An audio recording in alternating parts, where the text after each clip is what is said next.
ಸಿದ್ದರಾಮಯ್ಯನವರು ನಡೆದು ಬಂದ ಹಾದಿಯನ್ನ ನೋಡಿದ್ರೆ ಅಷ್ಟು ಸುಲಭದ ಆಗಿರಲಿಲ್ಲ ಅಂತ ಏಕಾಏಕಿ ಸಿಎಂ ಪಟ್ಟ ಕಾಂಗ್ರೆಸ್ನಲ್ಲಿ ಸಿಕ್ಕಿಬಿಡ್ತಾ ಅವ್ರಿಗೆ ಅಂತ ಅಂದ್ರೆ ಅದಕ್ಕೂ ಹಿಂದೆ ಅವರು ಅವಮಾನಗಳನ್ನು ಎದುರಿಸಿದವರು. ಹಾಗಾಗಿ ಬಡ ಕುಟುಂಬ ಮಧ್ಯಮ ವರ್ಗದವರ ಬಗ್ಗೆ ಅತಿ ಹೆಚ್ಚಿನ ಕಾಳಜಿ ಪ್ರೀತಿಯನ್ನ ಹೊಂದಂತ ಸಿದ್ದರಾಮಯ್ಯನವರು ಅವರಿಗೆ ಪೂರಕವಾಗಿ ಒಂದಷ್ಟು ಯೋಜನೆಗಳನ್ನು ಜಾರಿಗೆ ತರ್ತಾ ಹೋಗ್ತಾರೆ. ಹಾಗಾದ್ರೆ ಸಿಎಂ ಸಿದ್ದರಾಮಯ್ಯನವರು ನಡೆದು ಬಂದ ಹಾದಿ ಹೆಂಗಿತ್ತು? ಸೊ ಆ ಕುರಿತ ಒಂದಷ್ಟು ಇಂಟ್ರೆಸ್ಟಿಂಗ್ ಫ್ಯಾಕ್ಟರ್ಗಳನ್ನು ಗ್ಯಾರಂಟಿ ನ್ಯೂಸ್ ನಿಮ್ಮ ಮುಂದೆ ಇಡುತ್ತಾ ಹೋಗುತ್ತೆ. ಸಿದ್ದರಾಮಯ್ಯನವರ ಸಾಧನೆಗಳು ಏನು ಅಂತ ನೀವು ನೋಡಿದ್ರೆ, ಸಾಮಾನ್ಯ ಕುಟುಂಬದಲ್ಲಿ ಜನಿಸಿ ಸಿಎಂ ಪಟ್ಟಕ್ಕೇರಿರುವ ಜನನಾಯಕ ಅಂತ ಸಿದ್ದರಾಮಯ್ಯನವರನ್ನ ಕರೀತಾರೆ. ಅದು ಗಮನಿಸಬೇಕಾಗಿರುವಂತಹ ವಿಚಾರ. ಸೊ ಸಿದ್ದರಾಮಯ್ಯನವರ ಸಾಧನೆಗಳ ವಿಚಾರಕ್ಕೆ ಸಂಬಂಧಪಟ್ಟಂತೆ ಮೊದಲ ಹಂತವಾಗಿ ಒಂದು ಸಾಮಾನ್ಯ ಕುಟುಂಬದಿಂದ ಬಂದು ಸಿಎಂ ಪಟ್ಟಕ್ಕೇರಿರುವಂತಹ ಜನನಾಯಕ. ಅದಕ್ಕೆ ನಾನು ಆರಂಭದಲ್ಲೇ ಹೇಳಿದೆ, ಅತಿ ಹೆಚ್ಚಿನ ಕಾಳಜಿ ಮಧ್ಯಮ ವರ್ಗದವರ ಬಗ್ಗೆ, ಬಡ ಕುಟುಂಬಗಳ ಬಗ್ಗೆ ಅತಿ ಹೆಚ್ಚಿನ ಕಾಳಜಿ ಹೊಂದಿರುವಂತಹ ಸಿಎಂ ಅಂತ ಕೂಡ ಅವ್ರನ್ನ ಕರೀತಾರೆ. ಕಾರಣ ಕಷ್ಟಗಳು ಗೊತ್ತಿತ್ತು ಅಂತ, ಬಹಳ ಹತ್ತಿರದಿಂದ ಆ ಕಷ್ಟಗಳನ್ನು ನೋಡಿದವರು ಅಂತ. ವಕೀಲರಾಗಿ, ಶಾಸಕರಾಗಿ, DCM ಆಗಿ ಸಿಎಂ ಪಟ್ಟಕ್ಕೇರಿದ್ದಾರೆ ಸಿದ್ದರಾಮಯ್ಯನವರು. ಇವರೇ ಅಂತಲ್ಲ, ಯಾರೇ ಸಿಎಂ ಪಟ್ಟಕ್ಕೇರಬೇಕು ಅಂದ್ರೂ ಕೂಡ ಈ ಹಂತಗಳನ್ನು ಪೂರೈಸಲೇಬೇಕು. ಅದೇ ರೀತಿ ಪೂರೈಸ್ಕೊಂಡು ಬಂದಿದ್ದಾರೆ. ಬಟ್ ಬೇಸಿಕಲಿ ಅವರು ಅಡ್ವೊಕೇಟ್, ಪ್ರತಿಯೊಬ್ಬರಿಗೂ ಗೊತ್ತಿರುವಂತಹ ವಿಚಾರ. ಯಾವುದೇ ವಿಚಾರಗಳನ್ನು ನೀವು ಬಹಳ ಸ್ಪಷ್ಟವಾಗಿ ಮಂಡನೆ ಮಾಡ್ತಾರೆ ಅಂದರೆ ಸಿದ್ದರಾಮಯ್ಯನವರು ಅಡ್ವೊಕೇಟ್ ಆಗಿರೋ ಕಾರಣದಿಂದಲೇ ಹಲವಾರು ವಿಚಾರಗಳನ್ನು ಅವರು ಪ್ರಸ್ತಾಪ ಮಾಡೋದಕ್ಕೆ ಈಸಿ ಅಂತ ಕೆಲವರು ಮಾತನಾಡ್ತಾರೆ. ಅವ್ರನ್ನ ಬಹಳ ಹತ್ತಿರದಿಂದ ಕಂಡವರು. ಅತಿ ಹೆಚ್ಚು ದಿನ ರಾಜ್ಯವನ್ನ ಆಳಿದ್ದ ಸಿದ್ದರಾಮಯ್ಯನವರ ಸಾಧನೆಯನ್ನ ನಾವು ಗಮನಿಸಬೇಕಾಗುತ್ತೆ. ಇದೇ ಬಹು ವರ್ಷಗಳಿಂದ ಅವರ ಕನಸಾಗಿತ್ತು. ದೇವರಾಜು ಅರಸು ಅವರ ಆಸೆ ಅಥವಾ ಅವರ ದಾಖಲೆಯನ್ನ ಪುಡಿಗಟ್ಟಬೇಕು ಅನ್ನೋದೇ ಬಹು ವರ್ಷಗಳ ಕನಸಾಗಿತ್ತು. ಅದನ್ನ ಈಡೇರಿಸಿಕೊಂಡಿದ್ದಾರೆ. ಇದೇ ಅಲ್ವಾ DCM DK ಶಿವಕುಮಾರ್ ಒಂದು ಮಾತನ್ನ ಹೇಳಿದ್ರು, ಮಾನವನಾಗಿ ಹುಟ್ಟಿದ ಮೇಲೆ ಏನಾದ್ರೂ ದಾಖಲೆ ಮಾಡಬೇಕಲ್ಲ, ಆ ದಾಖಲೆಗೆ ಪಾತ್ರರಾಗ್ತಾ ಇದ್ದಾರೆ ನಾವು ಮೆಚ್ಚಿರುವಂತಹ ಜನನಾಯಕ ಸಿದ್ದರಾಮಯ್ಯನವರು ಅಂತ. ಹಾಗಾಗಿ ಜನ ಕೂಡ ಅದೇ ವಿಚಾರಗಳನ್ನ ಪ್ರಸ್ತಾಪ ಮಾಡ್ತಿದ್ದಾರೆ ಅಂತ. JDS ನಿಂದ ಉಚ್ಚಾಟನೆಗೊಳ್ತಾರೆ. ಅದೇ ಸವಾಲನ್ನ ಸ್ವೀಕರಿಸಿ ಏನಾದ್ರೂ ಮಾಡಬೇಕು ರಾಜಕೀಯದಲ್ಲಿ ಅಂತ ಪಣ ತೊಟ್ಟೋರು ಬಂದಿದ್ದೇ ಕಾಂಗ್ರೆಸ್ ಪಾಳೆಯಕ್ಕೆ, ಕಾಂಗ್ರೆಸ್ ಪಕ್ಷಕ್ಕೆ. ಹಾಗಾಗಿ ಅವರು ಮೂಲತಃ JDS ನಲ್ಲಿದ್ದವರು. JDS ನಿಂದ ಉಚ್ಚಾಟನೆಗೊಂಡ ಬಳಿಕ ಅಲ್ಲಿಂದ ಆಚೆ ಬಂದು ಮತ್ತೆ ಕಾಂಗ್ರೆಸ್ ಪಕ್ಷವನ್ನ ಸೇರ್ಪಡೆಯಾದ ಬಳಿಕ 7 ವರ್ಷಗಳಲ್ಲಿ ಸಿಎಂ ಪಟ್ಟದಲ್ಲಿ ಕೂತ್ಕೊಳ್ತಾರೆ ಸಿದ್ದರಾಮಯ್ಯನವರು. ನಿಮ್ಗೆ ನೆನಪಿರ್ಲಿ, ಒಂದು ರಾಷ್ಟ್ರೀಯ ಪಕ್ಷ ಕಾಂಗ್ರೆಸ್ ಪಾಳ್ಯದಲ್ಲಿ ಅಷ್ಟೇ ಈಸಿ ಅಲ್ಲ. ಈಗಲೂ ಕೂಡ ನೀವು ಒಂದು ಸಚಿವ ಸ್ಥಾನ ಸಿಗಬೇಕು ಅಂದ್ರೆ ವಲಸಿಗ, ಮೂಲ, ಇದೆಲ್ಲವೂ ಕೂಡ ಚರ್ಚೆಗಳು ಬಂದುಬಿಡುತ್ತೆ. ಇವರು ಮೂಲ ಕಾಂಗ್ರೆಸ್ಸಿಗರು ಅಲ್ಲ ಸಿದ್ದರಾಮಯ್ಯನವರು, ವಲಸಿಗರು.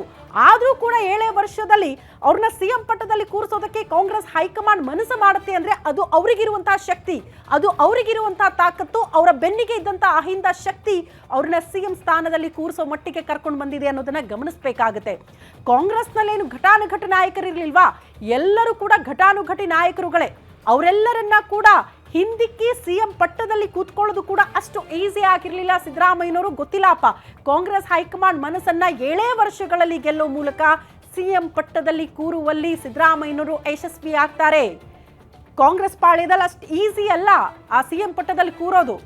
ಜಸ್ಟ್ ಒಂದು ಟಿಕೆಟ್ ಹಂಚಿಕೆಯಿಂದ ಹಿಡ್ಕೊಂಡು ಸಚಿವ ಸ್ಥಾನ ಸಿಗಬೇಕು ಅಂದ್ರೂ ಕೂಡ ಮೊದಲು ನೀವು ಮೂಲ ಕಾಂಗ್ರೆಸ್ಸಿಗರಿಗೆ ಪ್ರಾಶಸ್ತ್ಯ ಕೊಡಿ, ಆನಂತರ ವಲಸಿಗರಿಗೆ ಕೊಡಿ ಅಂತಾರೆ. ಅಂಥದ್ರಲ್ಲಿ ಅವರು ವಲಸಿಗರು ಆದ್ರೂ ಕೂಡ ಸಿಎಂ ಪಟ್ಟದಲ್ಲಿ ಕೂರಿಸೋದಕ್ಕೆ ಹೈಕಮಾಂಡ್ ಮನಸ್ಸು ಮಾಡುತ್ತೆ ಅಂದ್ರೆ ಅದು ಅವರಿಗಿರುವಂತಹ ಶಕ್ತಿ ಅಂತ. ಮೊದಲ ಅವಧಿಯ ಆರಂಭದಲ್ಲೇ ಅನ್ನಭಾಗ್ಯ ಯೋಜನೆಯನ್ನ ಜಾರಿಗೆ ತರ್ತಾರೆ. ಇದು ಗಮನಿಸಬೇಕಾಗಿರುವಂತಹ ವಿಚಾರ. ಕಾರಣ ಎಷ್ಟೋ ಜನ ಬಡ ಕುಟುಂಬದಲ್ಲಿ ಈಗ ಒಂದು ತುತ್ತು ಅನ್ನ ತಿಂತಾ ಇದ್ದಾರೆ, ಹೊಟ್ಟೆ ತುಂಬಾ ಅನ್ನ ತಿಂತಾರೆ ಅಂದ್ರೆ ಅದರ ರೂವಾರಿ ಯಾರು ಅಂತ ಅಂದ್ರೆ ಸಿದ್ದರಾಮಯ್ಯನವರು. ಬಹಳ ಹೆಮ್ಮೆ ಅಂತ ಅನ್ಸುತ್ತೆ ಈ ಯೋಜನೆ ಬಗ್ಗೆ ಮಾತನಾಡುವಾಗ. ಯಾಕಂದ್ರೆ ಹಸಿದ ಹೊಟ್ಟೆಯಲ್ಲಿ ಯಾವೊಬ್ಬ ವ್ಯಕ್ತಿ ಕೂಡ ಇರಬಾರದು. ಹಸಿದ ಹೊಟ್ಟೆಯ ಆ ಮನಸ್ಸು ಎಂಥದ್ದು ಅಥವಾ ಆ ನೋವು ಎಂಥದ್ದು ಅನ್ನೋದು ನನಗೆ ಗೊತ್ತಿದೆ ಅಂತ ಸಿದ್ದರಾಮಯ್ಯನವರು ಪ್ರತಿ ಬಾರಿ ಮಾತನಾಡಿದಾಗ್ಲೂ ಕೂಡ ಹೇಳ್ತಾರೆ. ಹಾಗಾಗಿ ನಾನು ಯಾರು ಕೂಡ ಹಸಿದ ಹೊಟ್ಟೆಯಲ್ಲಿ ಇರಬಾರ್ದು ಅನ್ನೋ ಕಾರಣಕ್ಕೆ ಅನ್ನಭಾಗ್ಯ ಯೋಜನೆಯನ್ನ ಜಾರಿಗೆ ತಂದಿರೋದು ಅಂತ ಸಿದ್ದರಾಮಯ್ಯನವರು ಈಗಲೂ ಕೂಡ ಹೆಮ್ಮೆಯಿಂದ ಹೇಳ್ಕೊಳ್ತಾರೆ.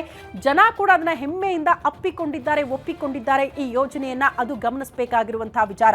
ಮೊದಲ ಅವಧಿಯಲ್ಲಿ ಭಾಗ್ಯಗಳ ಸರದಾರ ಆಗಿಬಿಟ್ಟಿದ್ದಾರೆ. ಸರದಾರ ಅಂತಾನೆ ಗುರುತಿಸ್ಕೊಂಡ್ಬಿಟ್ರು ಜನಪ್ರಿಯ ಸಿಎಂ ಸಿದ್ದರಾಮಯ್ಯ ಅಂತ. ಕಾರಣ ಮೊದಲ ಅವಧಿಯಲ್ಲಿ ಸಿಎಂ ಕುರ್ಚಿಯಲ್ಲಿ ಕೂತ್ಕೊಂಡಾಗ್ಲೇ ಅವ್ರು ತಂದಿರುವಂತಹ ಅಷ್ಟು ಯೋಜನೆಗಳು ಕೂಡ ಜನರ ಪರವಾಗಿತ್ತು, ಬಡವರ ಪರವಾಗಿತ್ತು, ಮಧ್ಯಮ ವರ್ಗದವರ ಪರವಾಗಿತ್ತು. ಅವರಿಗೆ ಸಹಕಾರಿ ಆಗೋ ನಿಟ್ಟಿನಲ್ಲಿ ಸಾಲು ಸಾಲು ಯೋಜನೆಗಳನ್ನ ಜಾರಿಗೆ ತರ್ತಾ ಹೋಗ್ತಾರೆ. ಅದರಲ್ಲಿ ಅನ್ನಭಾಗ್ಯ, ಕ್ಷೀರಭಾಗ್ಯ, ನೀರಾವರಿಗೆ ಅತಿ ಹೆಚ್ಚಿನ ಆದ್ಯತೆಯನ್ನ ಒದಗಿಸಿದ್ದು ಸಿದ್ದರಾಮಯ್ಯ. ಹಂಗಾಗಿ ಆ ಹೆಗ್ಗಳಿಕೆಗೂ ಕೂಡ ಸಿದ್ದರಾಮಯ್ಯನವರು ಪಾತ್ರರಾಗ್ತಾರೆ. ರಾಜ್ಯದ ಜನರ ಮನಸ್ಸನ್ನ ಗೆಲ್ಲೋದಕ್ಕೆ ಈ ಅಷ್ಟು ಯೋಜನೆಗಳು ಕೂಡ ಕಾರಣ ಅಂದ್ರೂ ಕೂಡ ತಪ್ಪಾಗ್ಲಿಕ್ಕಿಲ್ಲ. ಕೃಷಿ ಭಾಗ್ಯ ವಿದ್ಯಾರ್ಥಿಗಳಿಗೆ ವಾರಕ್ಕೆರಡು ಬಾರಿ ಮೊಟ್ಟೆ ಭಾಗ್ಯ ಕೊಟ್ಟಿದ್ದು ಕೂಡ ನಮ್ಮ ಸಿದ್ದರಾಮಯ್ಯನವರು ಅಂತ ಬಹಳ ಹೆಮ್ಮೆಯಿಂದ ರಾಜ್ಯದ ಜನ ಹೇಳ್ತಾರೆ. ವಿದ್ಯಾರ್ಥಿಗಳಿಗೆ ಪ್ರವಾಸ ಭಾಗ್ಯ, ವಿದೇಶದಲ್ಲಿ ಓದೋದಕ್ಕೆ ವಿದ್ಯಾರ್ಥಿ ವೇತನ ಭಾಗ್ಯ ಕೊಟ್ಟಿದ್ದು ಕೂಡ ಸಿದ್ದರಾಮಯ್ಯನವರು. ಕಾರಣ ಎಜುಕೇಶನ್ ಎಷ್ಟರ ಮಟ್ಟಿಗೆ ಇಂಪಾರ್ಟೆಂಟ್ ಅನ್ನೋದನ್ನ ತೋರಿಸಿಕೊಟ್ಟವರು ಸಿದ್ದರಾಮಯ್ಯನವರು. ಹಾಗಾಗಿ ಯಾರಾದರೂ ಹೈಯರ್ ಎಜುಕೇಶನ್ ಮಾಡ್ತಾರೆ, ವಿದೇಶಕ್ಕೆ ಹೋಗ್ತಾರೆ ಅಂದ್ರೂ ಕೂಡ ಅವ್ರಿಗೆ ವೇತನದ ಭಾಗ್ಯ ಸರ್ಕಾರದಿಂದಲೇ ಸಿಗಬೇಕು ಅನ್ನೋ ಕಾರಣಕ್ಕೆ ಅಂಥದ್ದೊಂದು ಭಾಗ್ಯವನ್ನ ಜಾರಿಗೆ ತಂದವರು ಸಿದ್ದರಾಮಯ್ಯನವರು. ಆ ಹರಿಕಾರ ಸಿದ್ದರಾಮಯ್ಯ ಅಂತ ಕೂಡ ಜನ ಮಾತನಾಡ್ತಾರೆ. ಅಂಗನವಾಡಿ ಕಾರ್ಯಕರ್ತೆಯರಿಗೆ ಗೌರವಧನ ಹೆಚ್ಚಳ, ವೃದ್ಧಾಪ್ಯ ವೇತನ ಕೂಡ ಹೆಚ್ಚಳ ಮಾಡಿರುವಂತಹ ಹರಿಕಾರ ಸಿದ್ದರಾಮಯ್ಯನವರು.